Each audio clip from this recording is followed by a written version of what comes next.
Okay, so dear Dharma practitioners, be comfortable yourself and relax your body.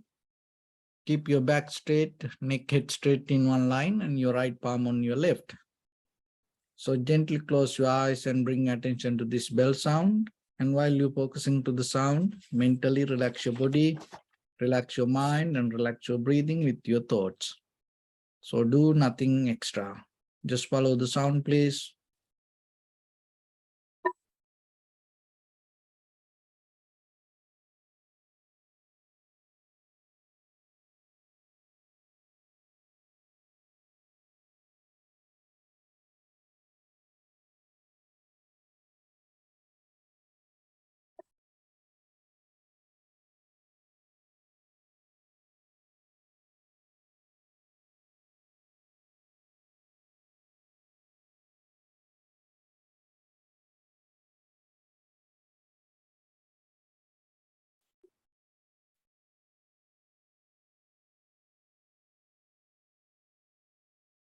Namo tassa bhagavato arahato samma sambuddhassa. Namo tassa bhagavato arahato samma sambuddhassa. Namo tassa bhagavato arahato samma sambuddhassa.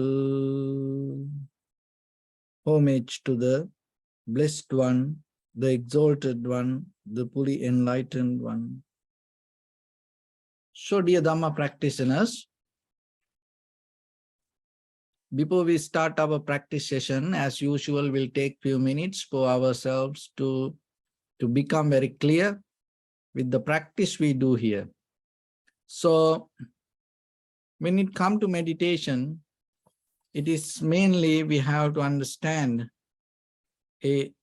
it's about mental practice. So when it comes to mind, it has a different way of behavior than we think. So even though we experience this physical world, underneath this all, this everything depends on the power of the mind. So that's why that's called the mind is the forerunner. Mind is the chief. Mind is the creator. But most of time, we don't see that. Most of time, we don't understand, we don't recognize the very nature or the behavior of the mind. We more into these outside situations. So that's the very conventional lifestyle. Nothing wrong with that. But the thing is, this is the best time period for you to become a little bit more better and become advanced yourself. And rather than just go with this ordinary lifestyle little bit, go deeper and start to see beyond this physical and material experience, is there anything else? So as you know that, that you went through this life, that you came through this life, and so whatever the experience that we go through, it's moment by moment change. And with the desires again and again, with the wanting, again and again, we look for something else. So this never going to end.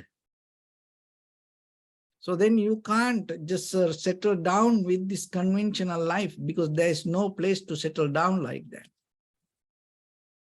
But if you get this opportunity and look a little bit what is beyond this, you may find something more better than this conventional way of experience. So meditation is a method that takes you to that level. So when it comes to that, today, I'm going to bring some basic information related to, especially with this meditation. And it is very important for all the practitioners. Long time ago, it's like 988, in India, there was a monk called Tilopa. So this monk, nowadays, that area called Bangladesh. So this Tilopa practiced meditation, and after that, he brought certain kind of techniques and informations to whoever practice meditation. So in India, in Tibet tradition, this Tilopa is a very famous, and at the same time, it's a very respectable, spiritual, enlightened master in that lineage. So when it comes to Tilopa, it is very famous that he talked about the 6 words of advice. And see, another way it called the 6 steps towards spiritual liberation. And another way, the 6 points, or the 6 places we cross through the spiritual path. So I'm going to bring these 6 words of advice. It's very important when you walk in this spiritual path to know this path in different angles. So these 6 methods, the steps, the points, details that what he gave has a deeper way of meaning, and at the same time it directly challenge for our day-to-day practice. So that 6 words of advice, those are, the first one is called don't recall. And the second one, don't imagine. Third one, don't think. The fourth one, don't examine. The fifth one, don't control. The sixth, rest. So those are the 6 words of advice by Tilopa, the very great spiritual leader. So the first one, don't recall. So as you know, this recalling, you may know that when you buy a vehicle, sometimes if it has a default, something, or maybe you go buy some consumer product, when there is some mistake, it's recall, it's called back from the company. This don't recalling, this all about our life, not about something. That's the important thing, remember that. So don't recall don't try to bring your past to present situation. And don't try to get the help from your past to handle the present situation. So as example, you go through conversation and you have arguments. You want to prove that other person is wrong. So what happened? Then suddenly you don't have any evidence in the present situation. What you do? You recall some from the past mistakes that person has done. Remember, you have done this. Remember, you told this, that. So this recalling past is our nature. And it is about that outside situation. And most of time we recalling our own character, our own past. We bound to that. I am like this person. I used to be like that person. I always used to be this way.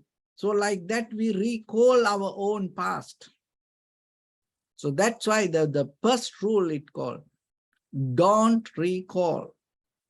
So in day-to-day life, maybe it is difficult sometimes, but at least when you come to sitting and when you practice meditation, don't recall your past. Don't depend on your past. Don't bring that past experience to handle the present situation. So try to handle the present situation using the present evidence. And after that, you're going to be okay. If you can't that handle with the present situation, you have to accept the situation. So if you always try to bring the past experience, if you always recall the past situations, then what will happen? You little by little, you're going to become a prisoner to that. So don't recall. That's the first advice. So the second advice, don't imagine. So imagine here the projecting, that the regarding, that the future. So we always like to be with our imagination. So imagination has so much validation in our life. And sometimes it says that the power of the human mind is the power of that our imagination. In the Western world, that is how they explain. But when it comes to the Buddha's teaching, or when it comes to the meditation, when it comes to tranquility and vipassana meditation, the power of mind is not imagination. Power of mind is awareness, recognition. So that is two different things. In very conventional life, we always depend on our imagination. But when it comes to meditation, remember, don't develop that imagination. Because your imagination is a kind of like an invitation for your samsara. So you are the one who write down that, you are the one who create that invitation for you. Why you do that? Your imagination is itself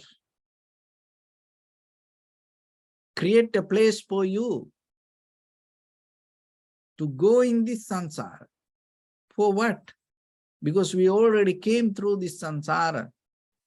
We came through this journey, and it's just a journey, and there's nothing that we can gain.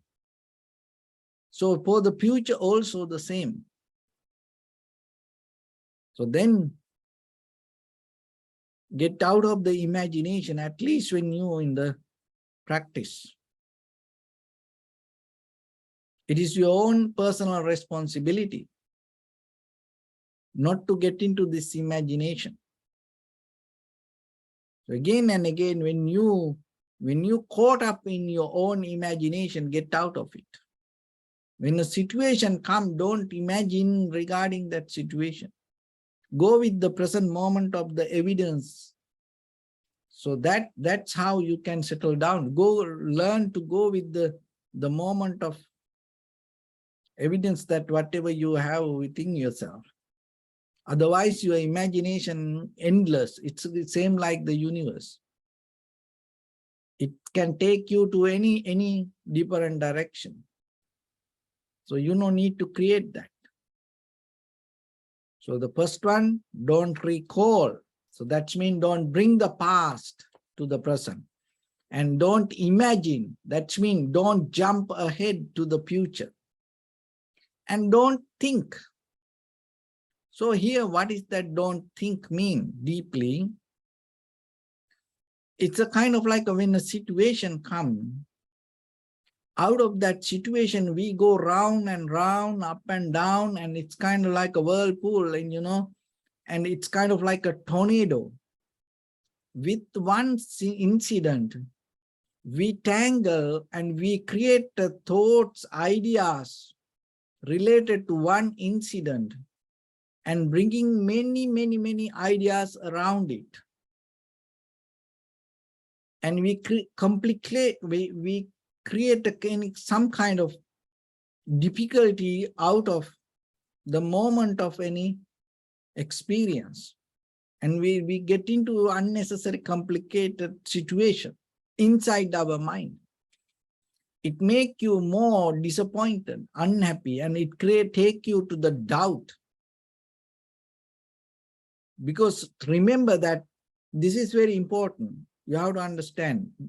So try to listen and try to get it very clearly.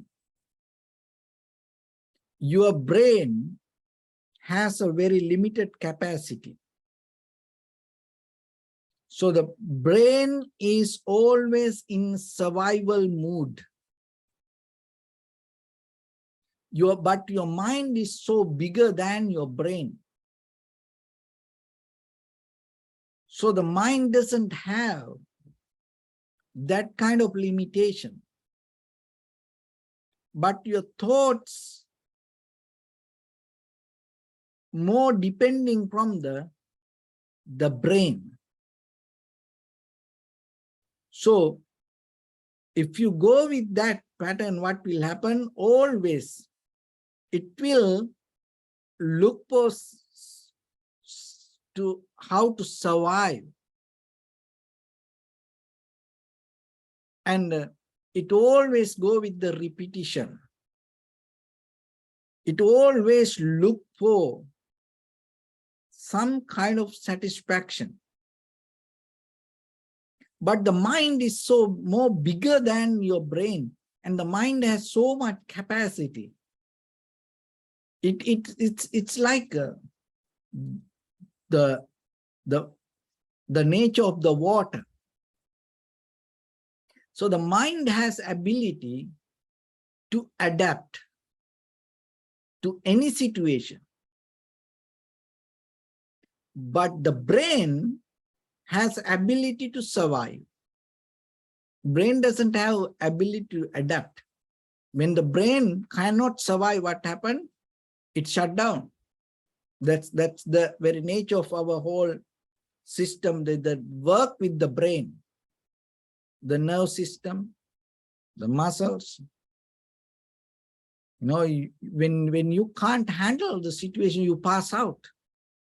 You shut down. The system shut down. Your physical has a very limitations. It always go with the environment. But your mind is more different than your brain. Mind has deeply go through. The mind has deeply power to go beyond the surface level. Mind has power, ability to access beyond the curtain. So the very thing, how you can develop into that, the mind or the brain, how the very difference with the mind and the brain, how you become more depending from brain and how you detach from the mind. This is the difference. Okay. When it comes to words, and you more bound to the words or the very meaning that you know, and you hold with that. So that is the way that you going to be with your brain. But when it comes to the words, if you are capable to not to bound to the meaning of that word and go beyond that and see it without any self-centered idea or the without any self-centered experience. You are capable to tune to the universal wisdom. So that is the power of the mind. As example, when it comes to hunger, just imagine that you can understand it according to your own experience.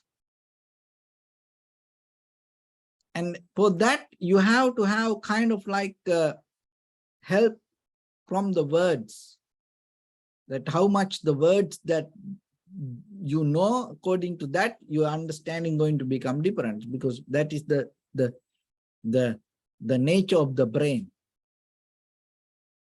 But when it comes to hunger, just imagine, as a dharma, as a worldly nature, the hunger itself, it's same to each and every living beings. It's a little bit different way of access. For that, you can't do it by brain. You have to have the mind.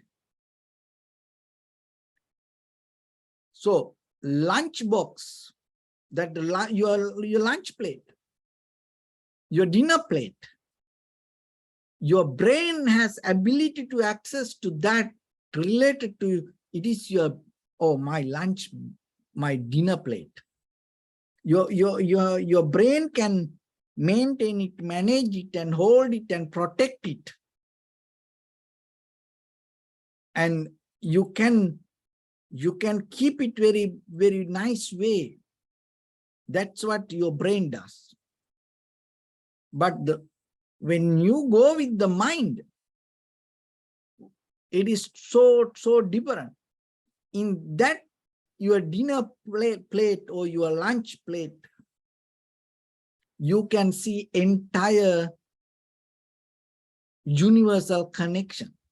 You can see the contribution from the universe. You can see the contribution from the sun. You can see the contribution from the far away, some farmers. And you can see the contribution from that the truck drivers delivered it to market.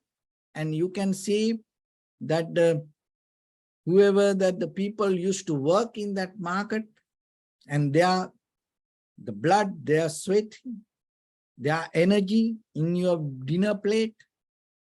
And not only that, your parents, your husband, your wife, your children work so hard and give up their own personal needs, facilities, and work so hard, earn some money and spend that,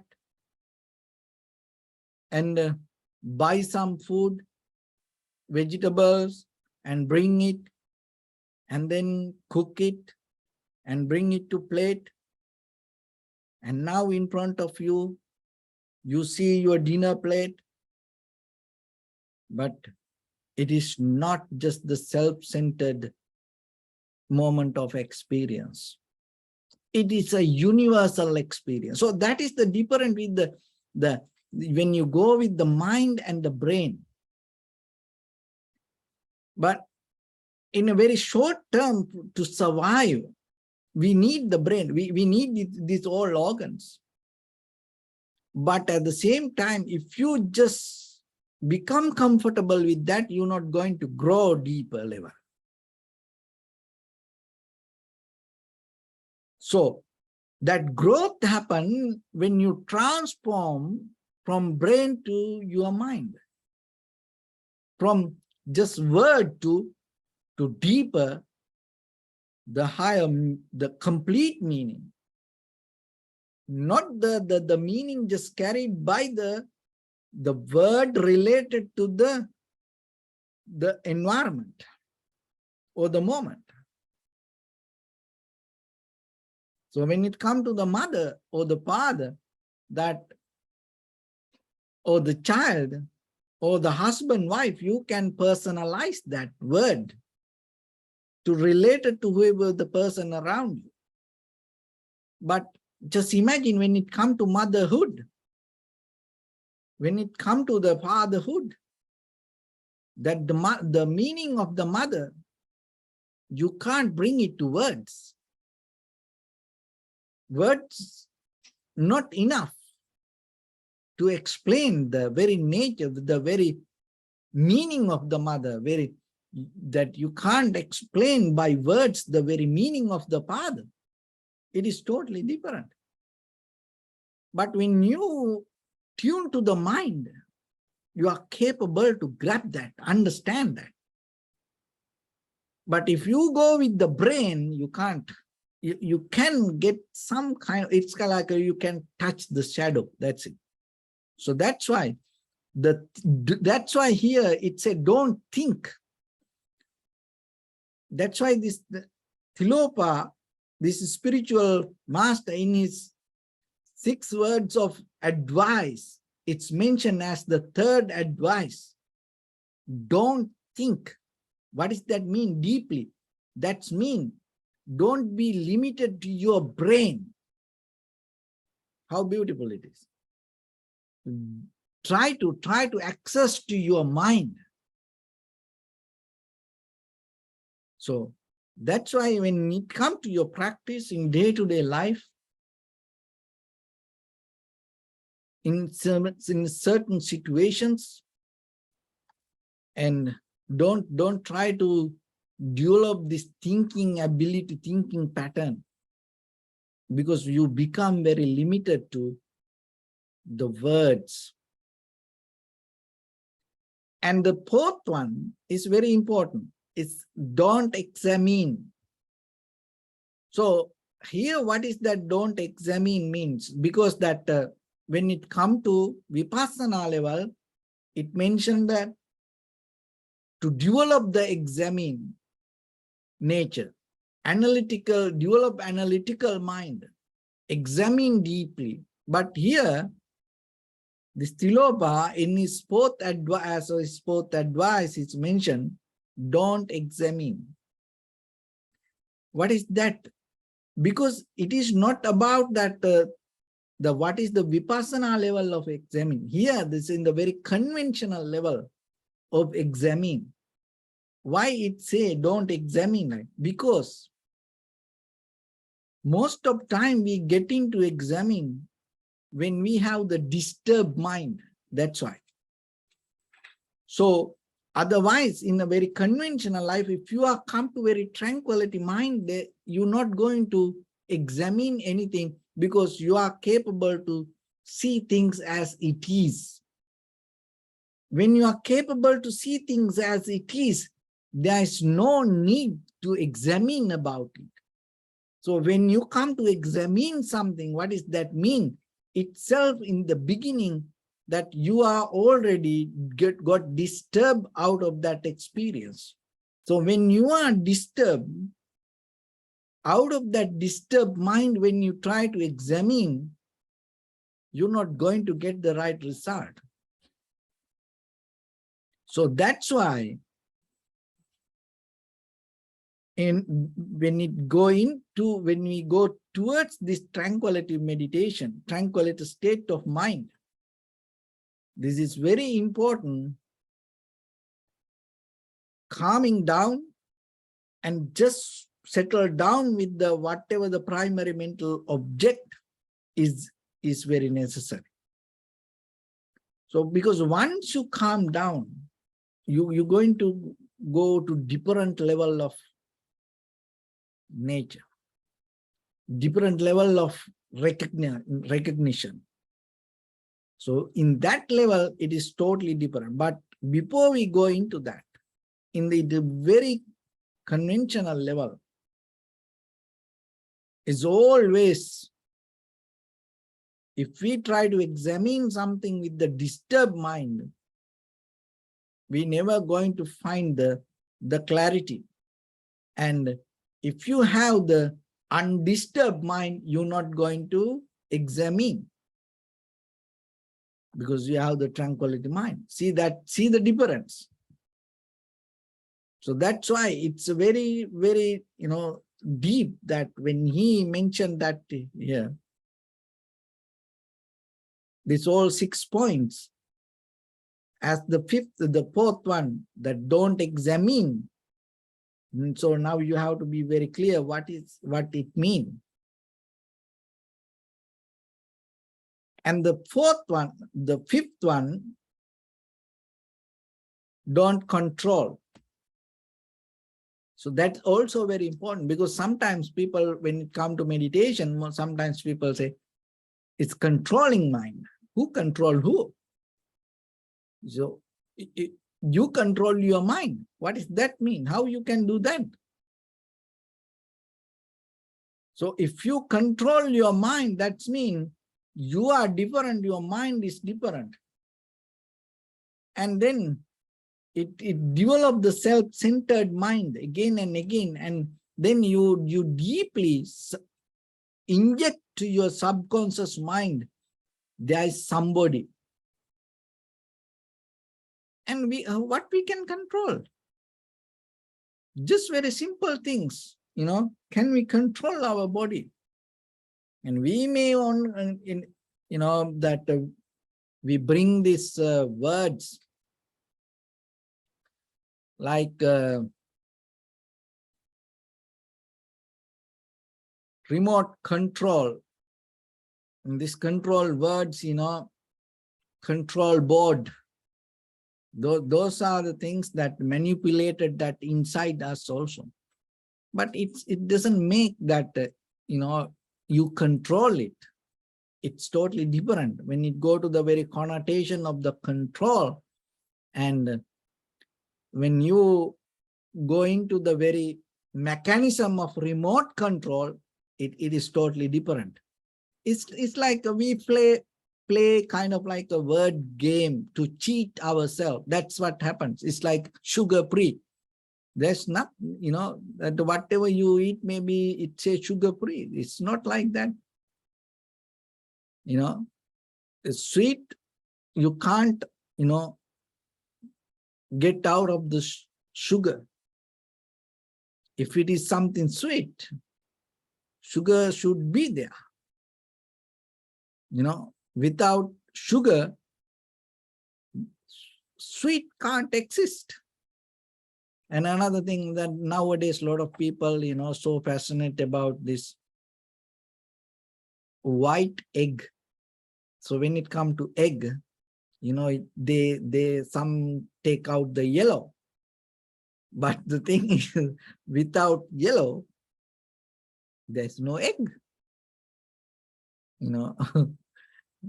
So the egg means it should have the yellow. And if you take out the yellow anymore, you can't name it as the egg. So it's like the fat, fat-free milk, butter, So it cannot be there like that. Only these words, we try to head massage ourselves and kind of like a feel good. So like that, remember, there is nothing that you can control in this universe. So that's why don't try to even use this word regarding in day-to-day things. We can maintain things. We can handle things. We can associate with things, but we can't control.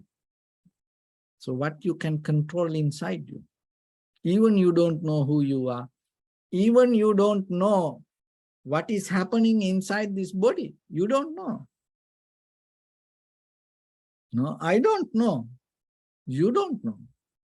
And you have no idea what's happening even in, in this, inside this skin, in a little bit, like 1 inch.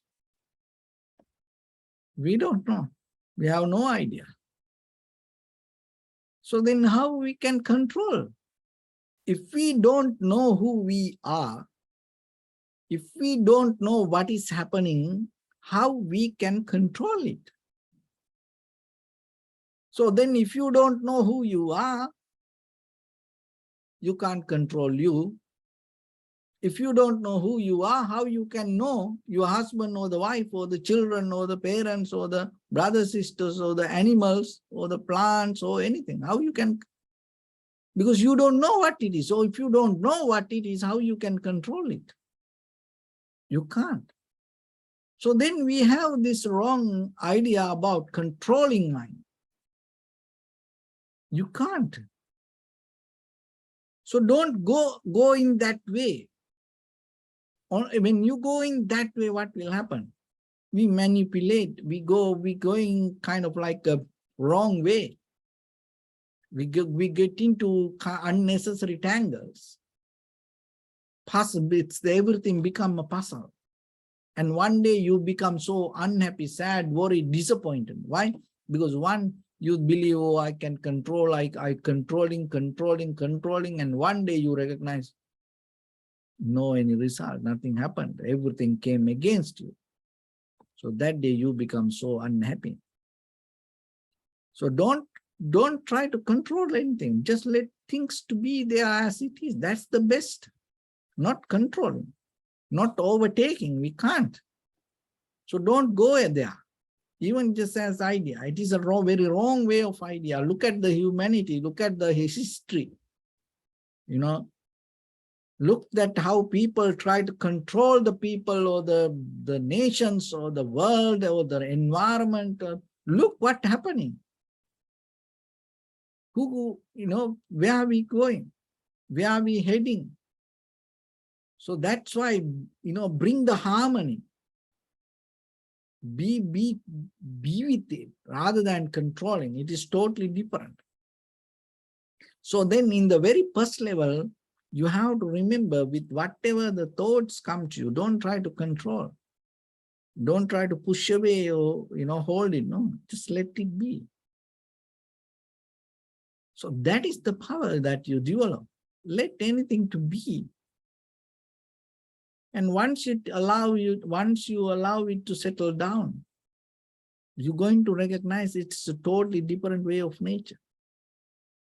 So that's why don't get into control, this idea of control. And the sixth one is resting. That's very necessary. The physical rest and the mental rest. That is important. The resting. And sometimes we have the physical rest, but mentally we are so into things. Blah, blah, blah, blah. So always into things. The mental rest is art. It's not just being silent. Mental rest is. So when you get out of that, all the desires, the wanting, and you will find the rest. And the one thing, when it comes to this mental rest, remember this, whatever that comes to your mind, even though it appears on the surface level as something, there is another intention behind that thought. So the resting means you don't mix another intention with your moment of thoughts. That is resting. So try yourself. You don't have different another intention to the moment of thought. If you look very carefully, you will see that whatever the thoughts arise in us, if you look very carefully, there is a different intention. And you go a little bit back, there is another different intention. So like that, desires. It's even not a one thing, many. Even we don't recognize.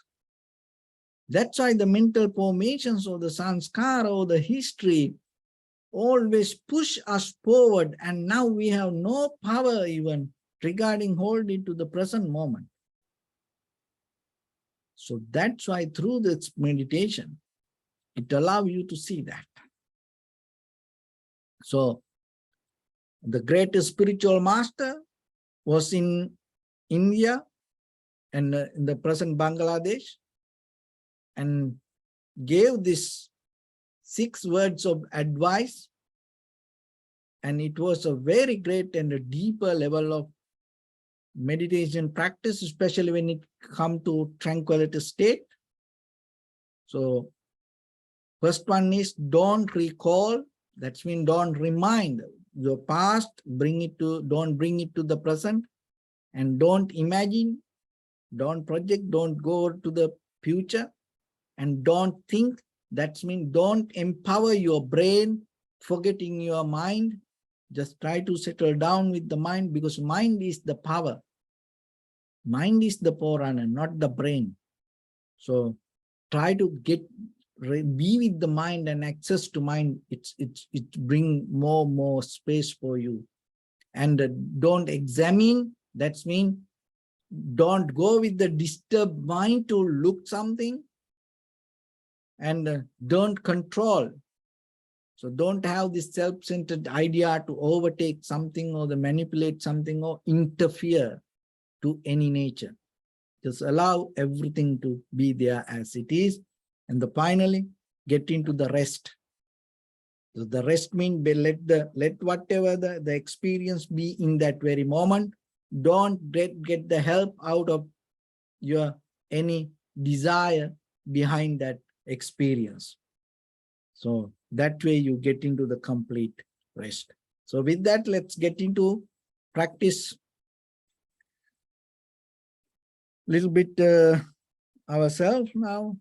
So your right palm on your left neck, get straight in one line and be comfortable with your posture.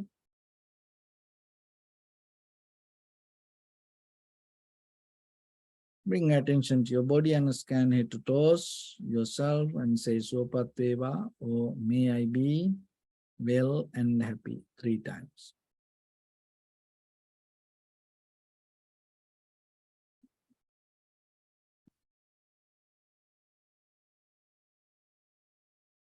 Take a moment and think. We gathered here in this moment to practice this ancient meditation technique. All the Buddhas, all the enlightened masters followed this path and achieved wisdom. So we also gathered here to accumulate that knowledge. In this moment with this sitting, may my body become more comfortable, may my breath be more smooth, may no difficulties come to me, may all the success come to me.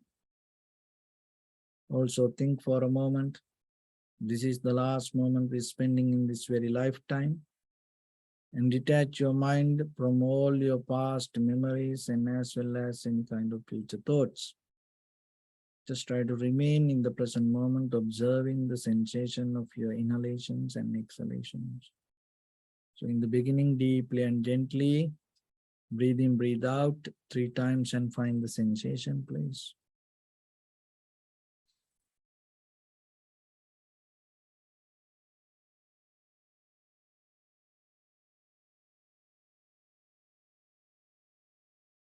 And allow your inhalations, exhalations happen itself. When it happens through the sensation, recognize it, do nothing extra.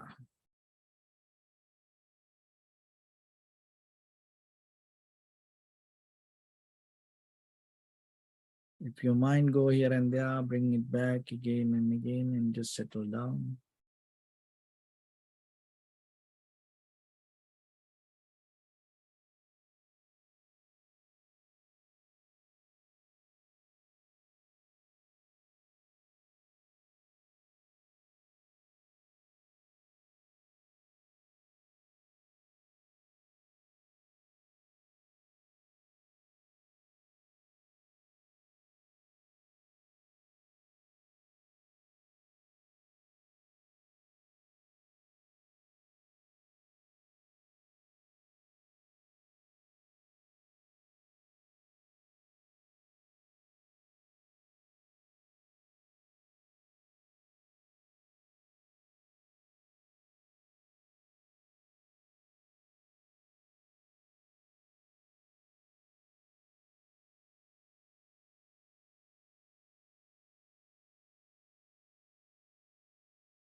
Bring attention to your body, please. Observe your posture.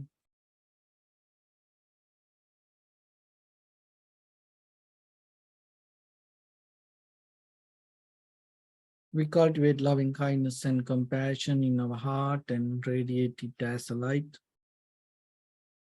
through entire your compound, village, city, state, country, world, around this universe. Also as far as you can through galaxies, other planets, stars. Reminding yourself like this with clear intention, mentally repeat after me.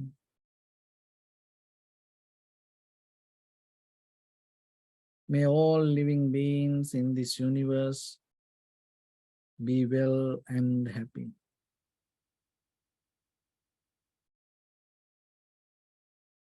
May everyone be happy and safe, and may their hearts be filled with joy.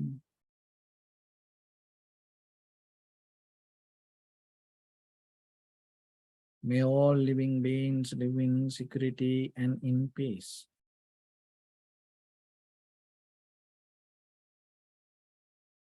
Beings who are frail or strong, tall or short, big or small, visible or not visible, near or far away, already born or yet to be born.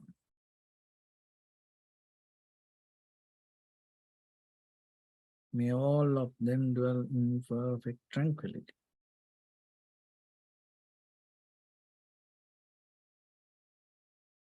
Let no one do harm to anyone.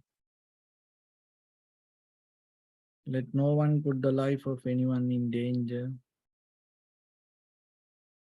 Let no one out of anger or ill will wish anyone any harm.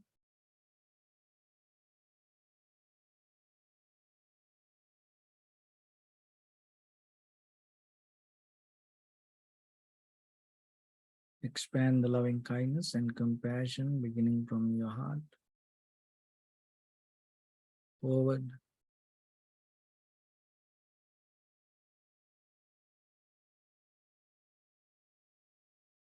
Visualize yourself and send it as a light.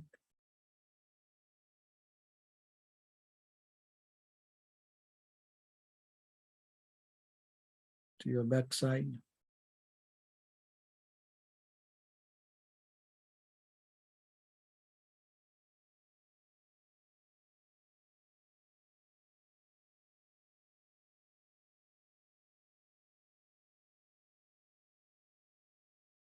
To your left side.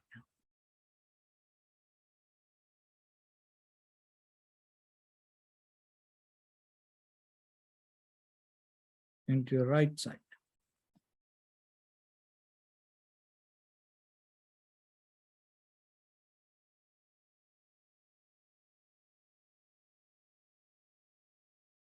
Downward.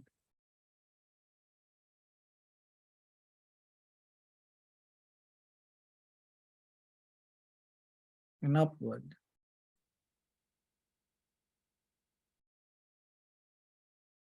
To all six directions at once, like the moon, the sun, spread the light, spread the energy, without any condition, without any limitation, without any resistance or without any judgment. Let your heart to shine with the loving kindness and compassion from the bottom of it, with the maximum effort to the highest, wishing yourself, may all living beings in this universe be well and happy.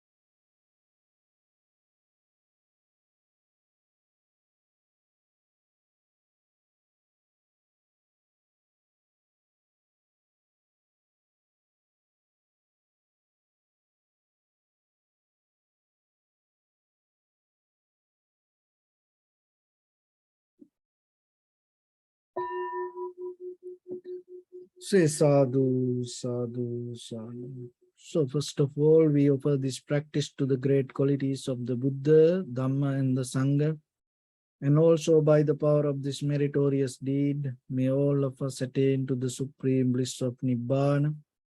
May all your guardian angels and deities will receive these merits and increase their longevity and protect all of you from any kind of planetary influences or any ill effects.